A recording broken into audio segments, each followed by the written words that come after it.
Pemirsa, kita akan memasuki kabar nang Panambayan. Direktorat Reserse Kriminal Khusus Polda Kalimantan Selatan mengamankan MPH, seorang oknum guru honorer di Banjarmasin, pada Rabu 14 Juni 2023. MPH diamankan lantaran melakukan perbuatan asusila terhadap sejumlah peserta didik berjenis kelamin lelakian. Perbuatan asusila ini dilakukan pelaku pada siswanya dengan cara oral seks, kemudian merekam dan menyebarkan.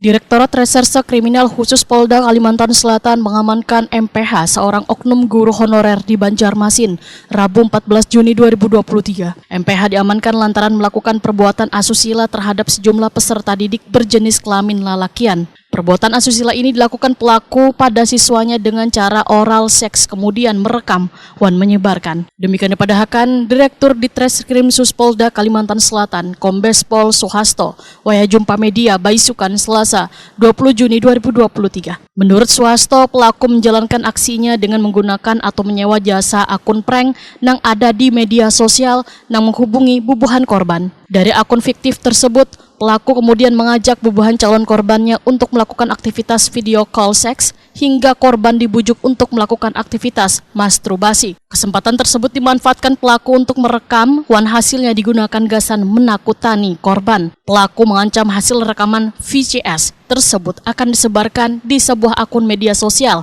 yang ternyata akun tersebut dikendalikan oleh pelaku sendiri. Dari hasil pengakuan yang disampaikan pelaku, ujar Suhasto, pelaku berpura-pura akan membantu korban agar videonya kada tersebar dengan mengajukan beberapa persyaratan supaya rekaman tersebut kada disebarkan ke media sosial. Jadi kalau kita melihat dari modus operandi bagaimana terjadinya perbuatan cabul tersebut adalah pada awalnya yang bersangkutan ini yang merupakan guru honorer atau tenaga pendidik itu menyewa jasa prank dengan akun bernama Jasmine yang didapat di media sosial Telegram untuk melakukan video call seks dengan korban. Kemudian setelah aktivitas VCS ini, video call seks ini, korban tersebut direkam dan dikirimkan ke pelaku oleh jasa prank. Kemudian video rekaman tersebut digunakan oleh pelaku Panji untuk mengelabui dan melakukan tipu muslihat. Jadi video tersebut itu diperlihatkan kepada korban bahwa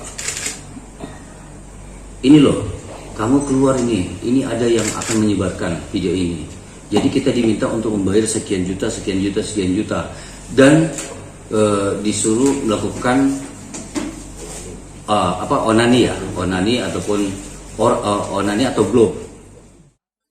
Suhasto menyatakan perbuatan pelaku akan dijerat dengan pasal 82 ayat 1 dan 2 JO pasal 76E Undang-Undang Nomor 17 Tahun 2016 tentang penetapan peraturan pemerintah pengganti Undang-Undang Nomor 1 Tahun 2016 tentang perlindungan anak atau pasal 45 ayat 1 Undang-Undang Nomor 19 Tahun 2008 tentang informasi dan transaksi elektronik.